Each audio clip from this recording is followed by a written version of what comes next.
And I shall share my screen.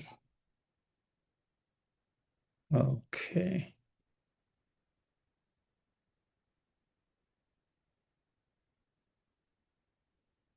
All right. Okay, can you see that? Can you see Yes, my we can screen? see it. Yes. We can see O- it. Okay. All right. So this evening we're going to talk about healing nutrients for health. Okay, the healing nutrients for health. And as you know, we have been doing these lectures, so I'm going to draw back on certain thing we discussed before. I want to, of course, show you the basis for this information that I am sharing is the knowledge of body chemistry analysis, okay? And of course, this is the perfect health equation where all the nutrients and minerals are in proper ratio within the body. It's a mathematical equation of health. It is not based upon population average or population statistics, but this is based on the research of Dr. Carrie A. Reams, and it still stands true today. So, with this in mind, let's do a little bit of review. We talked about the perfect cell. We call the perfect cell a alpha cell. And then when the perfect cell has lost so much energy, then it becomes a delta cell.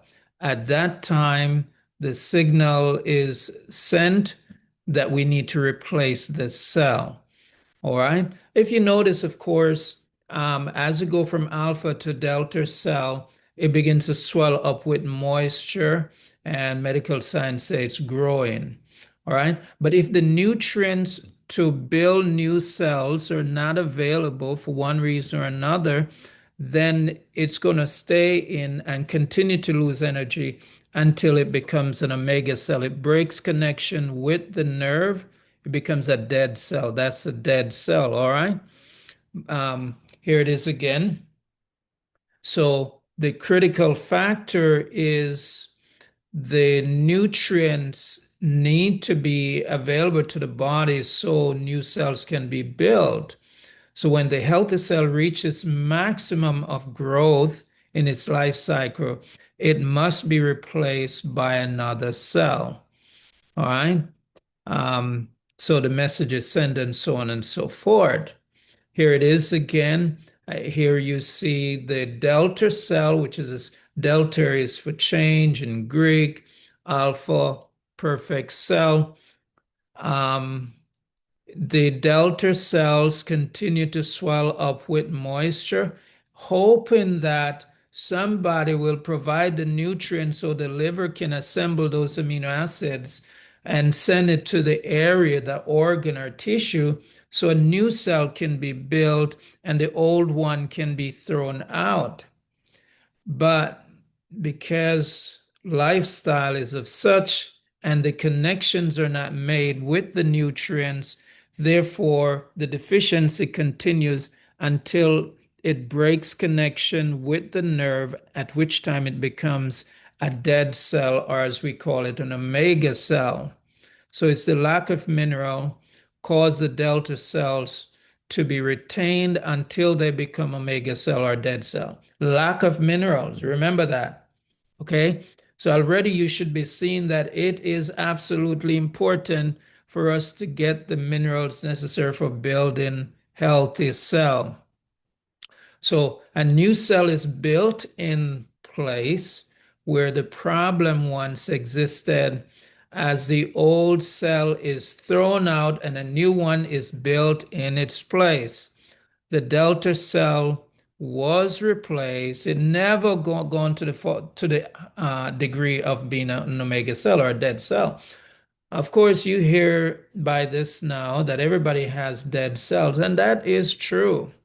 Dead cells could be either what was the delta cell that's thrown out, that's a dead cell, or it could be the delta cell that turned to an omega cell. It is a dead cell. The difference between these two, one potentially can lead to cancer and the other one will not. The omega cell, dead cell, it stays in its location and neighboring cells continue to die until we have a situation where many cells in one region die off. And if it's not thrown out, it stays there. When I said dead cell, I mean, when they begin to amass, they begin to decay. That's rotten flesh, all right? But that's not where we're going. This is just a review. So mineral deficiency result in omega cell formation, right? Omega cells have no connection with the nerve. They are dead cell. They lack, and it's because the minerals were lacking to form new cell. Now, nitrogen is at the core of every cell. And when all the nitrogen is lost from the cell, that's when it disconnects from the nerve and becomes a dead cell.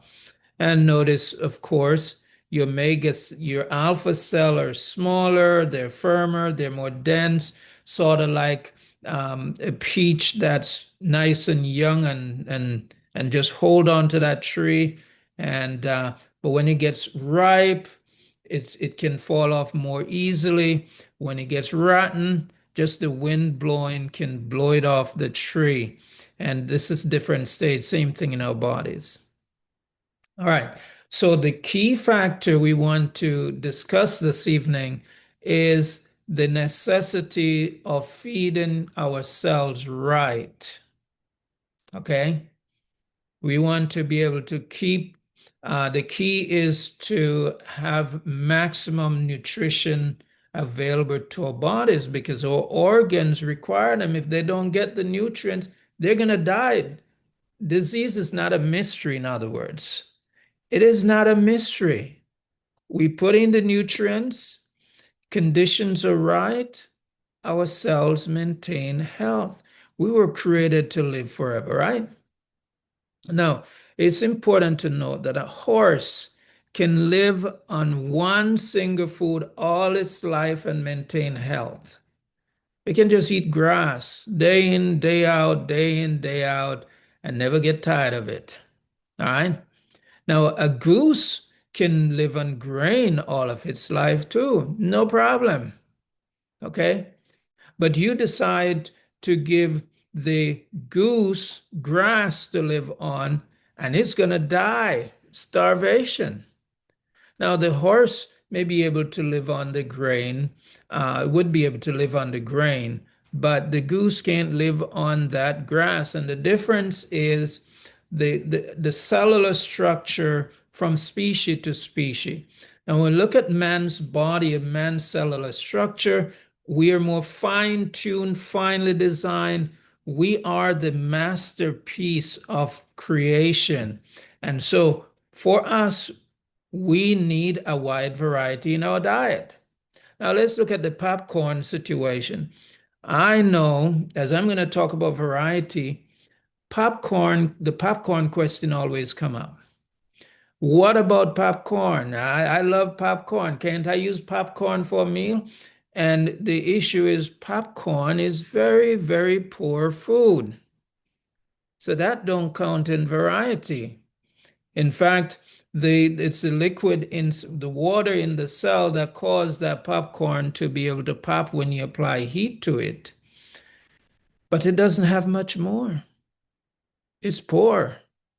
So that don't count in the variety situation. So I'm answering the question before it comes up, right? Now, this is another style of dieting, the standard American diet, the fast food chain diet. Your French fry, your burgers, your white bread, and your white cheese, and I mean your cheese, and so on. This cannot support life. It cannot support life. You know, how much nutrients you think we can get out of this here? We can get some, but many people who eat the fast food diet would be able to eat this for a long time because they enjoy it. It tastes good. But friends, this kind of choice of food in no way can support health. The cells will die. The key is we must have a wide variety in our choices of foods, right? Are you following me? We need variety. Now, there are many minerals on a periodic table of elements, used to be at least 110, and 84 of these minerals is necessary for the cellular structure of our bodies. So, in our dietary practices, we want to find foods that have all 84 minerals. So that means that our diet, instead of being narrow like the horse's diet, just eating grass, we got to eat as much variety as possible. Are we together? Okay. All right. So now here's some rules here. As we think about making choices to get the maximum nutrients, here are some rules we have. The higher the specific gravity, that's the weight of any fruit or vegetables, the higher is the sugar content. The higher the sugar content, the higher will be the mineral content, and the better it is for your health. So this is one rule that's important to note. This can be used practically. So as we go to the grocery store, wherever we shop, and we buy a pear and we bite into it, it tastes like water. Now we can leave that pear there, or seeing that we bite it, we may have to pay for it, but only buy one, right? That indicate that it is very poor in nutrients. Don't waste your time and eat it. But on the other hand, if you taste a pear, same variety, maybe a Bosch pear, and it tastes like honey, that is a very high nutrient dense pear. You need to buy as much of that pear as you can possibly eat before they go bad. That is highly mineralized, okay? And we've covered this before, but the sweeter the produce tastes, the more minerals it contains. All right, you with me? Okay, here's another rule. The higher the phosphate content in the soil, the higher will be the sugar content of the crop. And by the next part of that is the higher the sugar content from the previous rule, the higher the mineral content of that crop. All right. It's just that way. And I think the manufacturers long time figure out that the sweeter the produce are, the more minerally rich they are. And they also recognize that our Heavenly Father gave us taste buds, and we love when the food tastes good. We love when we bite into a pear and it tastes nice and juicy and succulent, and I mean, and it just runs. We love that. So what the manufacturers a lot of times do, they separate the sugar from the mineral, and they sell us the sugars by themselves, and we get hooked on the sugar. You see what I'm saying? That's not good. That's not good. So our safety is in being able to eat foods as natural as possible. Now, I've put this chart up before, but what I want for you to see, for each organ, there are key nutrients. key nutrient that when that particular nutrient is lacking, the cells in that organ are going to die off, forming delta and omega cells. For example, potassium. A deficiency of potassium, potassium is a key nutrient for the brain. When potassium is lacking in the diet, then the brain cells are going to die off. All right. Well, the thyroid, when it is lacking, when the body is deficient in iodine, then problems will develop in the thyroid cell and the thyroid function. When iron and vitamin A is lacking, we're going to create blood problem.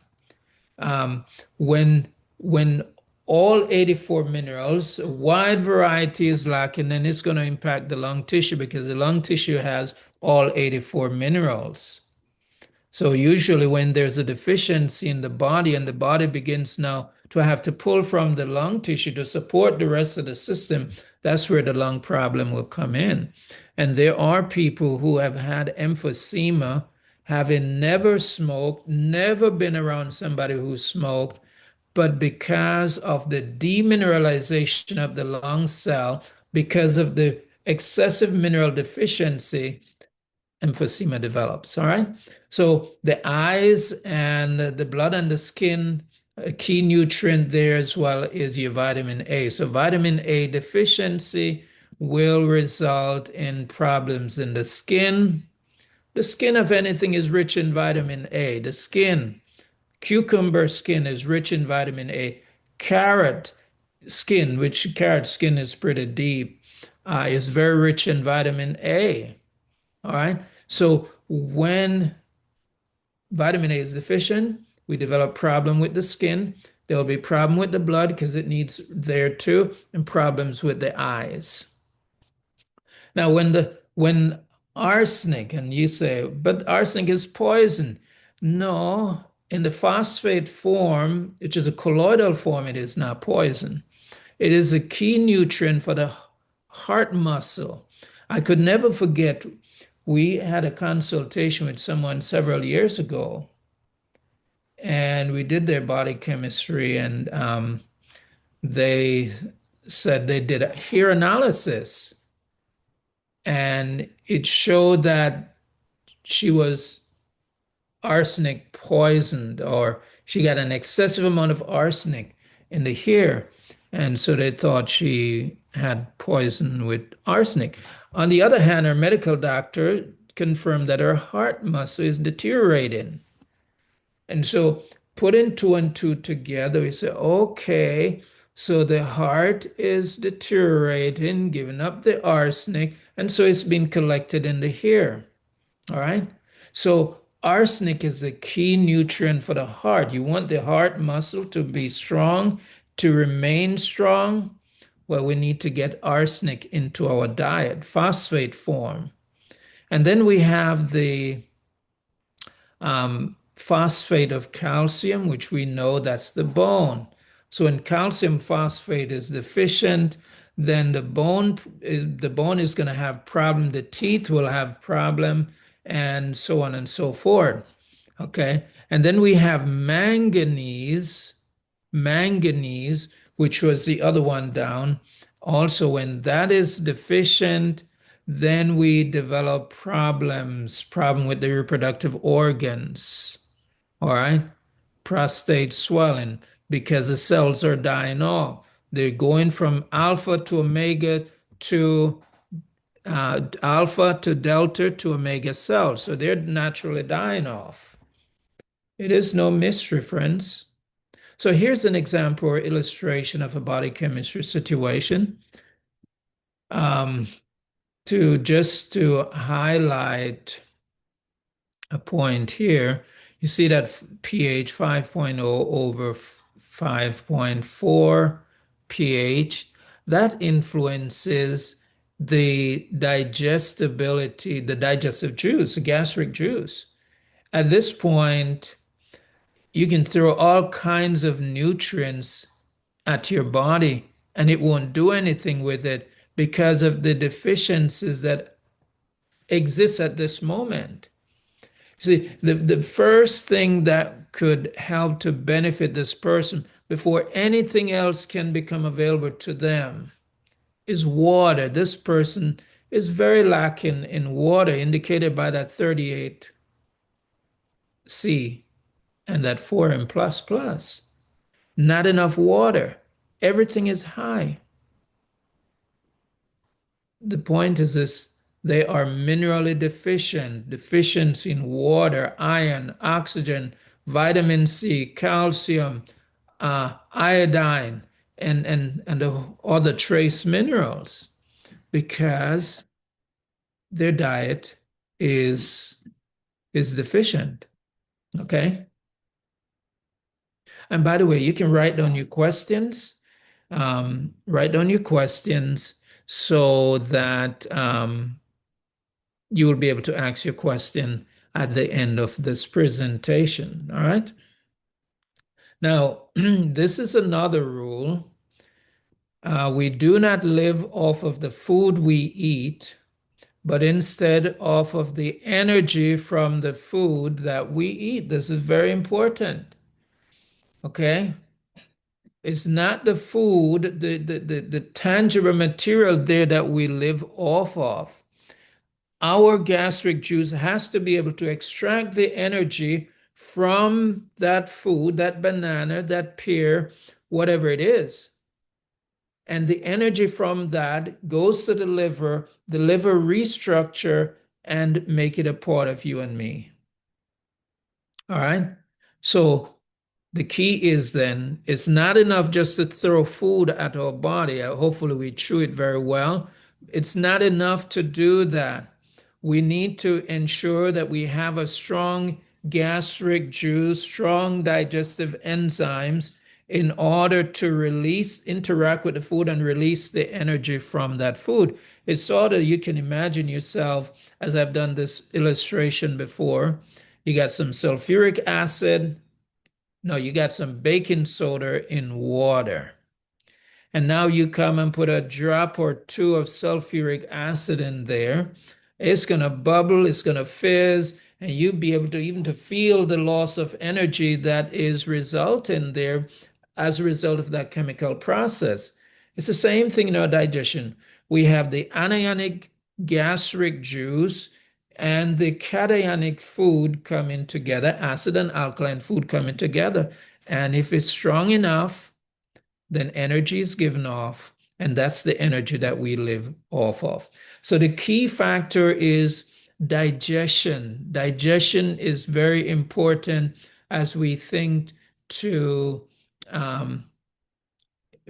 provide healing nutrients for good health, right? And this is a marker that illustrate if we just look at one number, such as the pH of the urine and pH of the saliva, that is the acid and alkalinity. If we were just to look at those numbers, perfect is 640 over 640.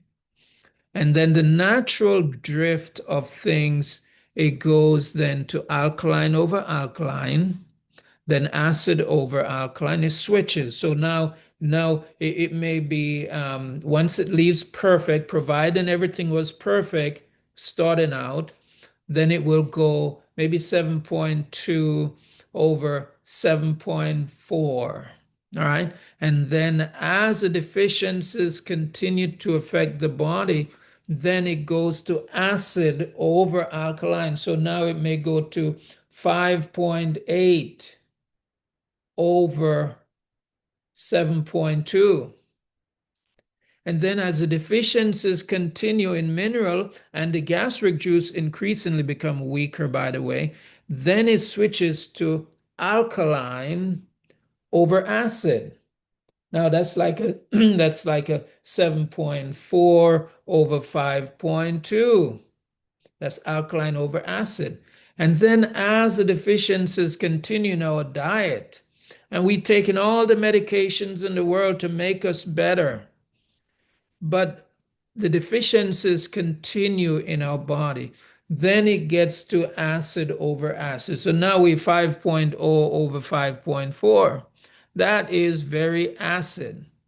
That is a tremendous amount, not only of calcium deficiency, trace mineral deficiency, all kinds of deficiency, but all we are attending to is using medication to control reactions in hope that we can mask the symptom long enough, sufficiently enough, so we can live a normal life. That's a band-aid approach. Okay? But generally, you do what best you can do. What you know how to, what you can do, you do what you can do. All right? So now let's see the foods that contain your calciums, foods that are rich in calciums. Where would we find the foods? Talk to me now, folks. You can talk to me. Just give me what are some of the calcium-rich foods? Nuts. Okay, nuts. Dark Okay. leafy greens. Dark leafy greens, all right? We're gonna get a lot of calcium in our greens, such as our kale, our collards, our turnip greens, we need to eat more vegetables. That's what it is. The Most High gave us as a replacement vegetables in place of the tree of life. So that should speak highly of what vegetable means to us. The best that he could have offered us was when he took the tree of life, he gave us veggies. So that means veggies are good food. We don't just eat them for taste, but they are nutrient dense. I'm going to show you a chart in a little bit. All right. So we need foods that are rich in calcium. It's also important for us to know that there are 250,000 different kinds of calciums divided into 7 different groups, 6 of which are necessary for biological life. One is toxic. Essentially, the calciums are give us are acid calcium, alkaline calcium, and neutral calcium. All of them is ranked in whether they're acid or whether they're alkaline, whether they raise a low pH or whether they lower a high pH. And these are the 7 groups of calcium. And even though calcium, if you just deal with calcium, elemental calcium is elemental calcium. But calcium is usually combined with some other nutrients, and that's the differences that we have. So there's the oxide form of calcium, there is the carbonate form of calcium, and the gluconate form of calcium, the phosphate form of calcium, such as is present in the bones, the sulfate form of calcium, which you can consider as gypsum, all right? That's like calcium lactate, and dolomite, which is your calcium magnesium carbonate combination. And then the one that's toxic is your calcium hydroxide. That one we don't take in, all right? But the point is this, that in the 250,000 different kinds of calcium, to get as much variety as possible, we need to have a diet that's very varied. We need to eat as wide variety of food as possible. We do need some of all the 6 groups. But if all we eat is French fry and potato and French fries, all we're going to get is what's in the potato and in the French fry. You see what I'm saying? So we actually end up shortchanging ourselves. So just think about it. How many different foods have you eaten in the last week? How many different foods have you eaten in the last month? We are creatures of habits. So therefore, we eat what we're accustomed to eating. We eat what our taste buds say, this tastes good, especially children. Children are known to go by their taste buds, and they don't know any better. They think all that there is about food to be eaten is to make sure the food tastes good. Eat food that tastes good. If we just eat food that tastes good, we're killing ourselves one meal at a time because we're creating more and more deficiencies in our diet, and our cells are going to die off prematurely. You don't believe me? Just catch you a little clear cup and pee in there and look at those little particles that are visible to your naked eyes. That's the physical part of your cell that's dying off, and the body is throwing it out through the kidney. You don't think you're dying? We're all dying. Some of us are dying faster than the other because we break every rule in the book about health and expect our Heavenly Father to work a miracle to keep us alive. It's just amazing. Number one, we need variety in our diet, right? We need variety. Our green leafies are loaded with calciums. What fruit is also rich in calcium, by the way? Broccoli? Okay, broccoli is like a veggie, but we consider that. Broccoli is good. But Apples. fruits, okay, apples have calcium, but there is a fruit that Oh, is banana. loaded with calcium. Okay, banana has calcium too, but mangoes are Oh, loaded with most of the groups of calcium I just went over. Mangoes, when calcium. you uh yeah, mangoes are great. Okay, so when last you ate a mango?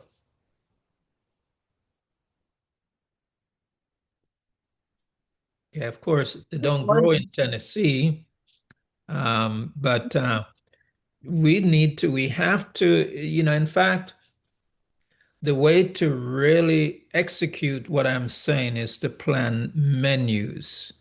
That really is what we all need to do to plan it. Because if you're building a house, a skyscraper, you don't just get up and go build a skyscraper. You put no planning in it. Nobody does that. And yet, still, our bodies are more fearfully and wonderfully made than the greatest skyscraper that they have made so far. You see what I'm saying? So we really need to plan in such a way that we know that we are having a variety in our diet. Don't just eat this. This is what's in the house, so that's what I'm going to eat. When it's all gone, then I go back to the grocery store. Friends, we can do better than that. We should do better than that. And that way we can get a wider variety in our diet, right? Here's a chart developed by Dr. Joel Furman. He emphasizes nutrient density, and he created this chart. Here he's showing the top, the most nutrient dense food would be your collard, your mustard, your turnip greens, your kale, your watercress. How often do we eat these foods? I'm just jogging your memory, your mind. I'm just encouraging you. I'm encouraging myself too. You know, we need variety. We need to just quit eating the food that we eat every day, that our grandparents eat. No wonder we come down with the same disease condition our grandparents came down with and our parents came down with. And we say, uh-oh, I got it from my mother. I had the gene for it. So it's an hereditary condition. But more often than not, the situation is that we eat just the same way our parents eat. We grew up in that household and we only eat what mommy and daddy fixes. You see what I'm saying? That's really the issue. We say heredity may load the gun, but lifestyle pulled the trigger. You understand what I'm saying?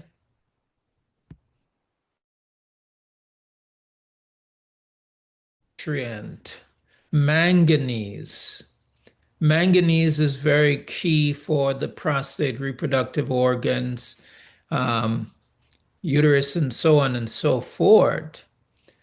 manganese is considered the element of life. Without manganese, no reproduction would take place upon the face of the earth. So in the germ, the wheat germ, and so on, you have manganese in there. So naturally, then, foods that um, have seeds are going to be rich in manganese. Can you tell me some of the foods that have seeds that would be rich in manganese? Pumpkin seed. Pumpkin seed. Excellent. What else? Sesame seeds. Sesame seeds. Chickpeas. Chickpeas, right. All your seeds are going to be sources of manganese. Okay, let's look at some fruits. Give me some fruits that's rich in manganese. Some fruits. Blackberries. Okay, blackberries, your berries. Okay. What else? Pineapple. Okay, pineapple has some. How about pomegranate? Anybody know what that is? Oh, yes. Yes. Pomegranate. Okay. Yeah, that's loaded with seeds. How about guava? Guava too. Anything with seeds or anything that are seeds that we eat are excellent source. What about cranberry? Cranberry is a pretty good source as well. Passion And fruit. passion kiwi. fruit, And kiwi, kiwis. kiwi. Yeah. So, we need that manganese, especially men in their 40s. They say when you get in your 40s already, your prostate begin to enlarge. Why does it enlarge? Because the nutrient of manganese is not there as it should be. So therefore, we go from omega's alpha cell to delta cell where the cells begin to swell up. And if nothing is done, if we don't get the nutrient there, then it swells until they die off, omega cell. And then the PSA begin to rise. And then we get the scare. Oh, I got cancer. They're going to want to cut out my prostate. You see what I'm saying? A little simple manganese in our diet will make a difference. Isn't that something? Wow, amazing. All the food, the seeds, the grains, the anything that's a seed that can grow has manganese in them. Okay. And you can drink cranberry juice too and get some manganese there as well. Here So we like have some broccoli flour. broccoli. You Mhm, see, yeah. mhm.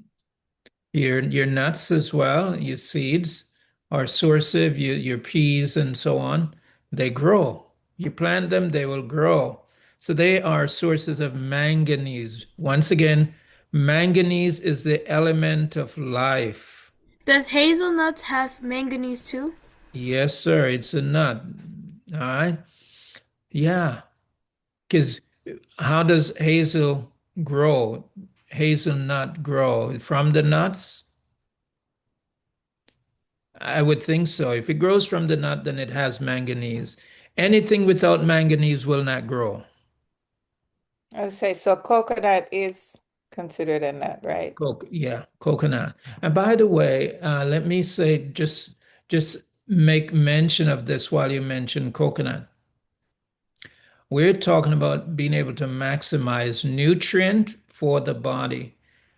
All right. So in this respect, tradition and culture taught us that it's okay to give children nuts before they're 8 years old. That's wrong. They can't digest it. And certainly meat, they can't digest meat until they are 12 years old. So they should never touch it. See what I'm saying? They shouldn't touch it. We only weaken their system and lay a foundation for disease condition. Okay. Now, nuts that are great for the children, the only exception to that rule is coconut, peanut boil, coconut peanuts, and pinola nut, pine nuts, which is very easy nut to digest. That's your easiest nut to digest. So we have coconut, peanut, and the milk form is okay. The milk form of the nuts would be okay. And as well as in baking, like you make a casserole or something like that, that would be okay. All right. Just wanted to mention that as you mentioned coconut. Okay, we have to go back to iodine. Iodine. All right. So with iodine, iodine is necessary for all the cells of the body, just like calcium enter into the making of every single cell in our body. Every single cell, not just the bones. The primary of every cell has calcium in it. Okay. All right. So iodine is very necessary. And we all are familiar with iodine and the thyroid.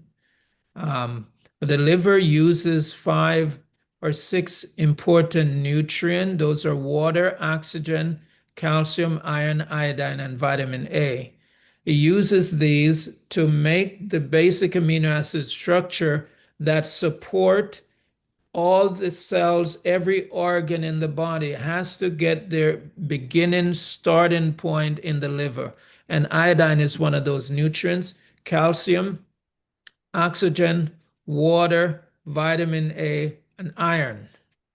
These are the major nutrient that the liver uses in order to produce some 6 billion different amino acid in a lifetime, 5 billion in each day. Okay, so some sources of iodine, what are some sources? Spinach. Okay, spinach. Seaweed, sea moss. Seaweed, sea moss. All right, your chlorella, your Spirulina. spirulina. What else? Chlorella, spirulina. What about kelp? Your sea Kelp, veggies are yes, going to be kelp. rich sources of your iodine. And so, the days of depending upon iodized salt is over. That's just enough to keep you from developing goiter. We need far more iodine than they tell us we need based upon what they put in the salt. So we can add these iodine-rich foods to our diet, or we can supplement our diet with some iodine sources, and Lugol's iodine is a great one. All right, just 1 or 2 drops a day. Each drop provides 2.2 milligram of iodine. The RDA recommendation is, I think, 150 microgram a day. That's nothing. Folks in Japan ingest 10 to 15 milligram of iodine a day. Okay. Iodine make for thyroid to be healthy. All right, so now we come to arsenic. Where would we get arsenic? For the heart. Where can we find arsenic? Go up on top of the rooftop and get some of the shingles. Well, they won't have it in there. Everybody's afraid of arsenic. Sister Connie says apple seeds. Okay, yeah, you'll find some in apple seeds as well. What about your beans? The beans? No. Okay. It's in there's a vegetable that's a rich source. Arsenic. Okay, yeah. I'm going to ask this question. I'm going to show you a slide. Please don't shout out the answer. I want I want Levi to tell me what plant this is. Levi? Asparagus. Is that Levi? Asparagus? Okay, very good. And you're very smart, Levi. Okay. Asparagus. Okay. Asparagus is the richest source of your phosphate form of arsenic. You can eat it fresh. You can steam it. You can boil. You can do whatever you want with it. You will get the arsenic. That's a mineral. So the heat doesn't destroy or affect the mineral content. And that's what we want. So if a person has a heart that's weak, then they would do very well by consuming asparagus on a weekly basis. If there's a real issue, 3 times a week, but we wouldn't go much more than 3 times a week. Arsenic, then why would you eat it? Uh-huh. Because it's so small in the amount of it. I didn't hear that. Okay. Yeah, our asparagus is great food, so we should do, even if we don't have an issue with the heart, maintenance is good. And so eating asparagus at least once a week or twice a month, make it a great practice. So essentially, Dr. Joel Fuhrman recommend lots of vegetables in our diet. And that's the key. If we use a variety of veggies, we will be in good shape. He says half of your calories, which I don't count calorie, but that's the language you use. Half of your vegetable can be consumed raw and the other half cooked or steamed. Now, we should have a large salad at least once a day with what's considered our vegetable meal. We need to have a large salad at least once a day.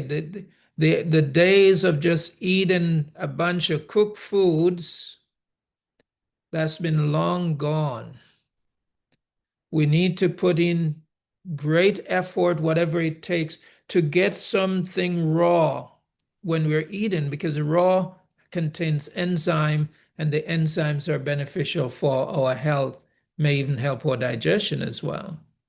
So we want a raw salad. When I say salad, I mean green leafy salad. Green leafy salad is a bulk, and you can pretty it up with all the other stuff, your radish and your bell pepper and whatever else you want to color it with. That's all right. But we need to have lots of green leafy vegetables. So we have that raw. Then we need to have the next most thing on our plate should be a nice plate of steamed veggies. These two, the salad is the most of what we're consuming at that vegetable meal. And then the next most ought to be the steamed veggies, really and truly. And that's a safe and healthy balance. Okay? Now, we'll talk about the rest another time, but when you're dealing with a fruit meal, you need to have lots of fruits, variety of fruits. 2 or 3 fruits is okay. And you eat those fruits ahead of your grains. Okay? You eat the fruits ahead of your grains, and you may have some seeds. I want to point out your chia seed, your flax seed. These are 2 premium seeds, as they are very rich in nutrients and your omega-3s and so on and so forth. So those become a staple part of our diet, as well as some of the other seeds, as mentioned. The grains typically, which is your carb source, can be less, can be the least amount. Your protein food will be more, but your grains, particularly for people who are trying to reduce weight, the grains can be kept to a minimum. But the steamed veggie, we should just pile it on. It will help us to control our appetite, and it will help us a lot. All right. We'll talk particularly about that. I just throw this in there so that as we wrap up our talk on getting the eating foods that contain specific nutrients, this just kind of tied together.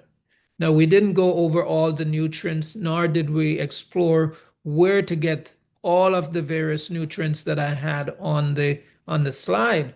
However, the key is what I am saying is we need to widen our variety in food. We cannot just sit back and eat what my grandparents ate and what my mother ate and what my sister eats, because that's what we all like. That's what we grew up with. We cannot just sit back. That's being too passive. We need to become active participant in building good health. You follow what I'm saying? So once again, we go back to our Creator's plan. Our Creator's plan, the food that He gave us in the beginning was 100% natural. It was also raw.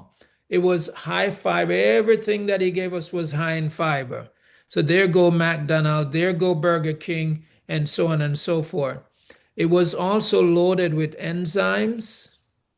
It was highly nutritious, and it was delicious.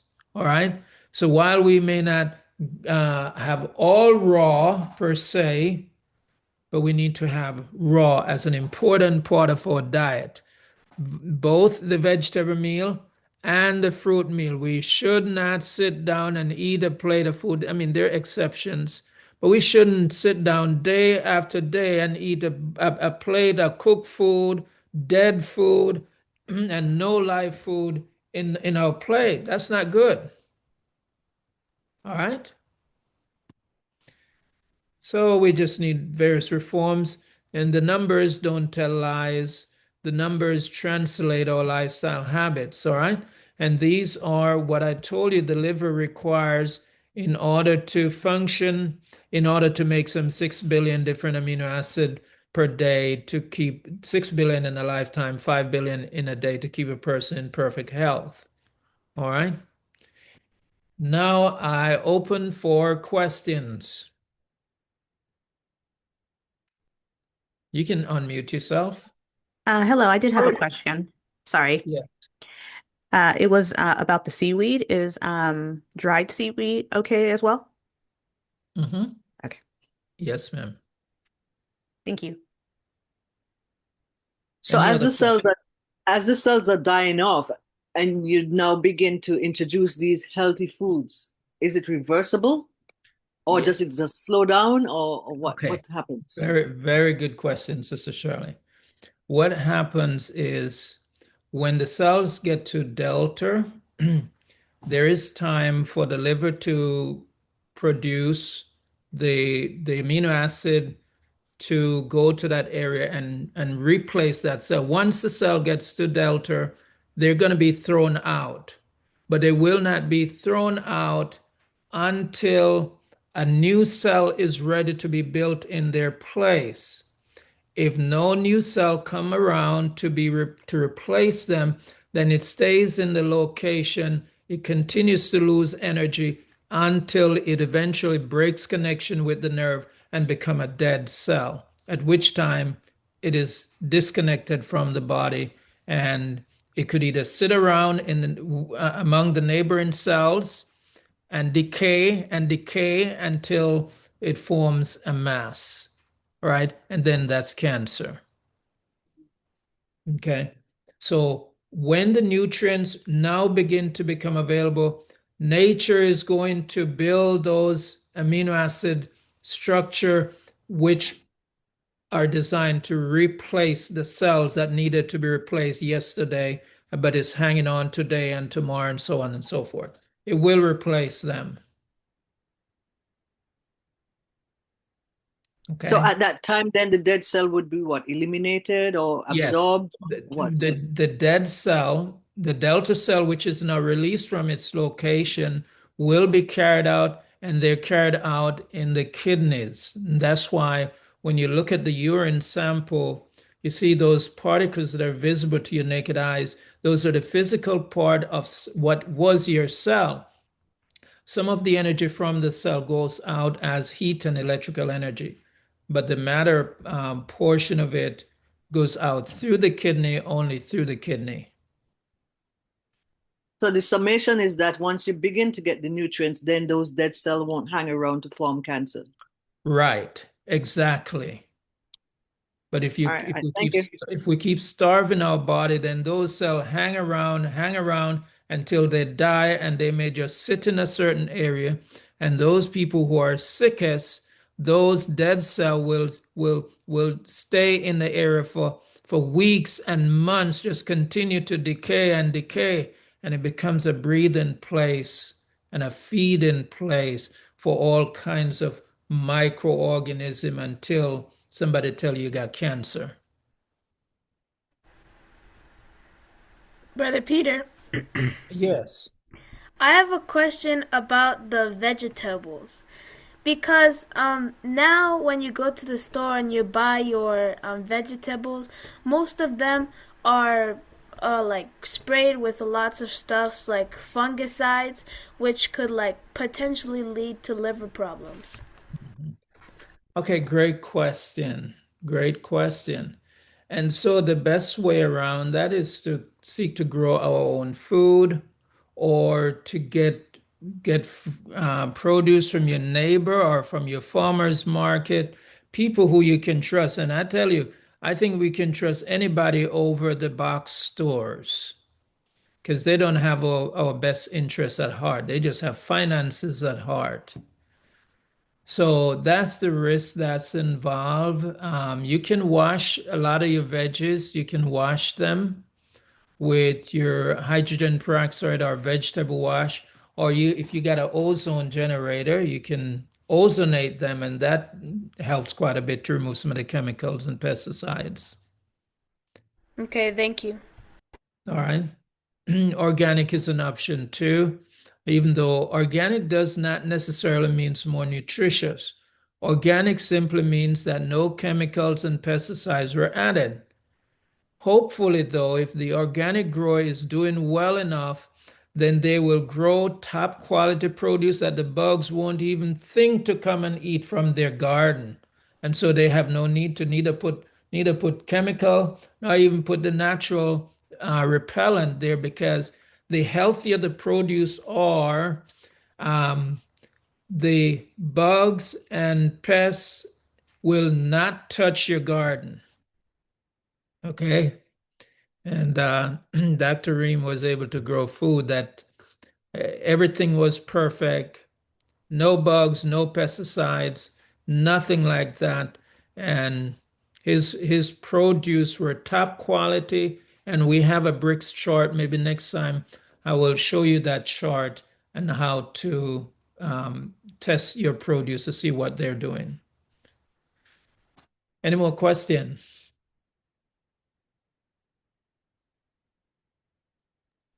It's okay. You can ask your question. I had There's one more no. question. Sorry about Yes.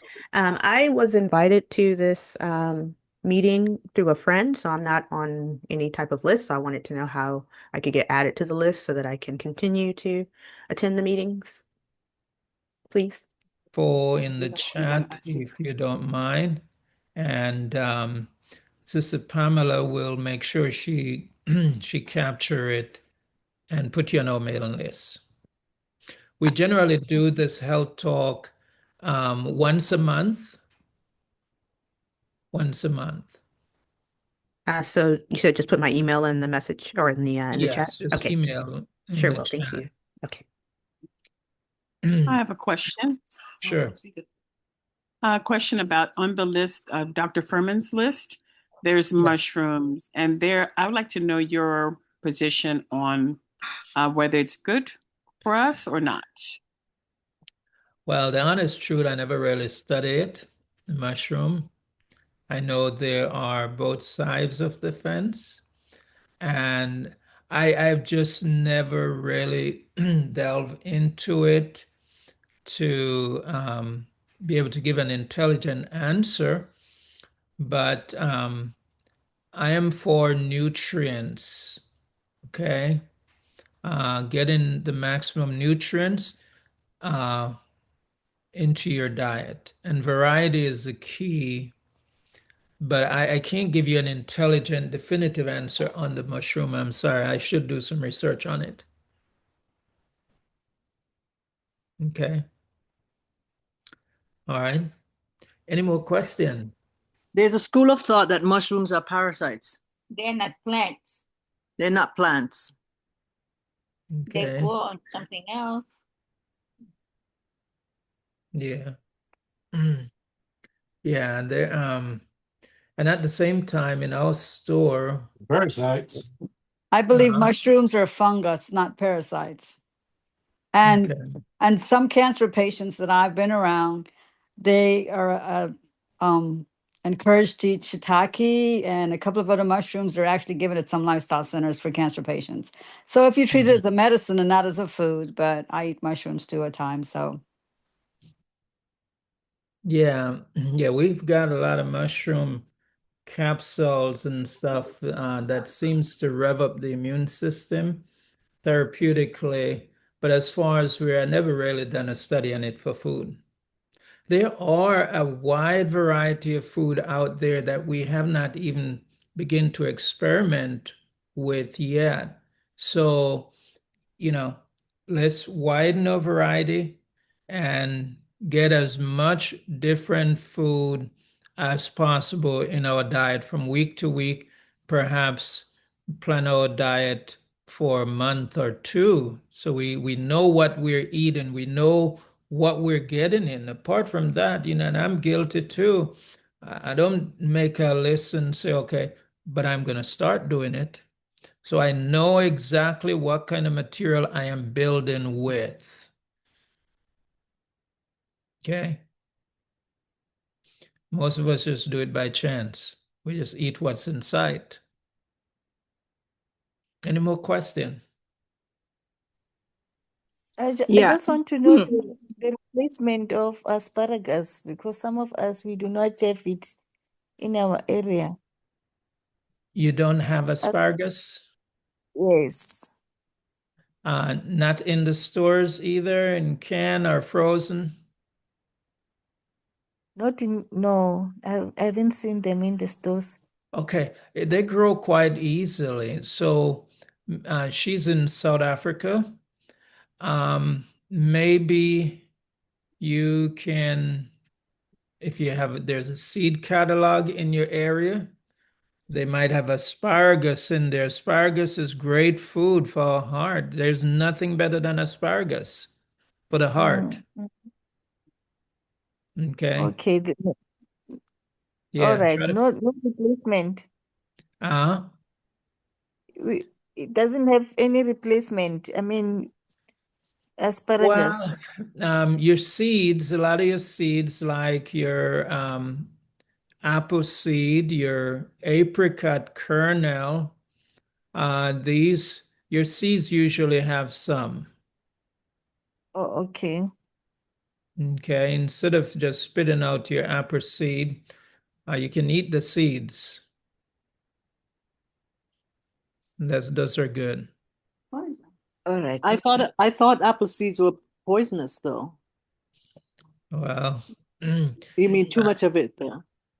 well, too much of anything. If you eat too much asparagus and, in too short a period of time, you may have some trouble. I think that when you're making a smoothie, you can throw a few apple seeds in there, and you don't want to do it all the time and too often. But a few apple seeds in your smoothie or whatever you're using the apple for, it's okay.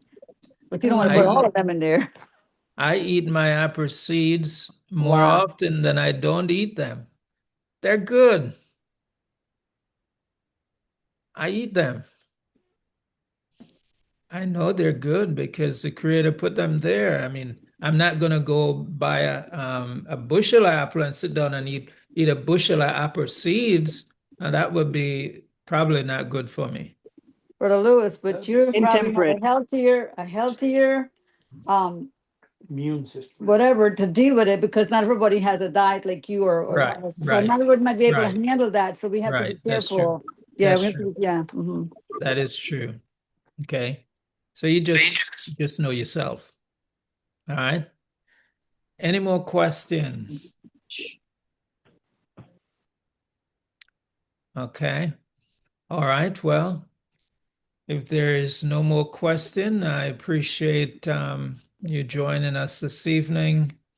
And I pray that you glean some information that will affect your lifestyle, affect your dietary practices in your household within your sphere of influence. Because food is not just something we eat that tastes good. We eat the food, we expect to get the nutrients from the food, and believe it or not, you can eat food and get healthy if the nutrients are in the food. But if they're not in the food, that is an impossibility or requires a miracle to get well on a diet that doesn't have nutrients in them. All right? Yeah. Okay. Let's close off. You have another question? I have Sure. a comment. Sure.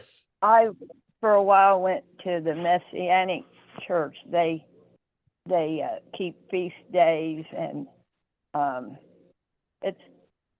it's people from different churches that Yeah. have learned a better way, and they do holy dancing in their churches. Okay. And I heard a man, he had a nice family. Those people don't seem to believe in birth control. They have a lot of babies. And anyway, I heard him say that he tried to get on a vegetarian diet, but after a month of it, he said he was really weak. And I learned from somebody that the animal food is a stimulant, and what he was making a change, it was too abrupt. He should have just gradually became a vegetarian, because he was used to that stimulant in his diet and it wasn't there. So he thought he just came to the conclusion it wasn't the way to go. Yeah. So he got to go slow and introduce the new way of eating on a slower basis that his body can tolerate. Okay, very good. Very good. All right, let's close off with prayer as we give thanks to our Heavenly Father. Father in heaven, we thank you, we praise you for thy loving kindness. Thank you for creating our bodies. We are fearfully and wonderfully made. Father, help us to be better stewards, to care for the temple, that we may be able to live without diseases and the various ailments that's so common in society today. Father, may your anointing be upon all those who heard this presentation. May they recognize your gift in their lives as they make the changes. We pray in your Son's name. Hallelujah. Hallelujah. Hallelujah. Hallelujah. I see we have Brother Winston there. Would like to welcome you, Brother Winston. We certainly appreciate you joining us.